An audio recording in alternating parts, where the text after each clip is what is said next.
So here's another Game & Watch Mario game. Mario's Cement Factory. Oh, so those bottles were full of cement. Obviously. I see.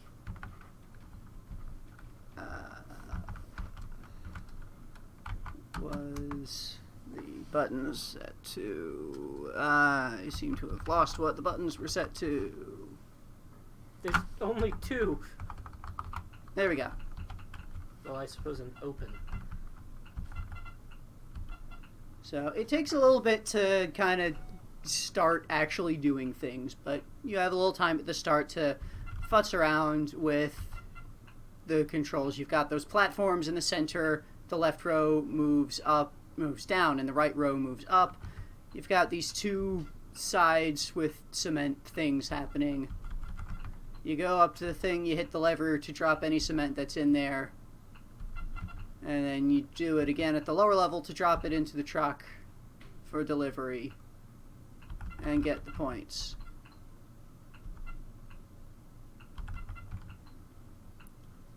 So this is Mario's third job. Fourth. Fourth? So I have been keeping a list now. Okay. So in Donkey Kong, whoops. Oh, no, that's... Look, That's there should be safety It's an rails OSHA there. violation right there. That's an OSHA violation, definitely.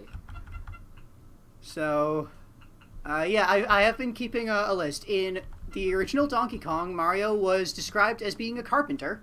A carpenter, okay. So that was his first job. Then in Donkey Kong Jr., I didn't see a description of his job there, but he's clearly some kind of animal tamer, like a circus performer or zookeeper or something along those lines. Right. So there's a second job. Third job was assembly line worker at the bottling factory. Right. And here's a fourth job in the cement factory, which is another kind of assembly line-ish job. Again, he's very, very blue-collar, despite him being dressed in yellow? Yeah, his outfit there is a bit goofy. And he's next to a coworker who is covered in cement. Probably because of him. So there's not too much else that's really interesting here. It's another Game & Watch game that's just kind of an endless high score run. As most of them seem to be. That's just what gaming was back then in the 80s. It was you play for a high score. Yeah, we don't get to have the depth of character for Mario, except his multiple jobs, which he presumably is getting fired from. Yeah, I mean, that's... In all of these games, you play until you fail enough times.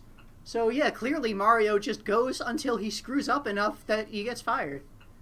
Like, let's see what happens when he screws up enough. So yeah, let's consider. At the carpentry job, he scaled a building that was still under construction to go after a gorilla. That feels like something that would cause undue press. Mm-hmm. That... So yeah, if one of them gets overfilled, they can hold 3. Then it spills off and... oh, yeah. It fucking kills the driver. Who is leaning out of the window for some reason. Yeah, I don't think people in the Game & Watch universe are particularly...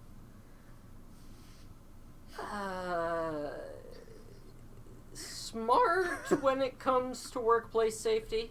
Yeah, which is probably why Mario gets fired so much, just because there's nothing in place to keep people safe.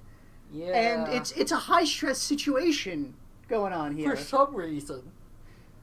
So that's enough of this. Let's move on, possibly to another job of Mario's. Oh, We'll see.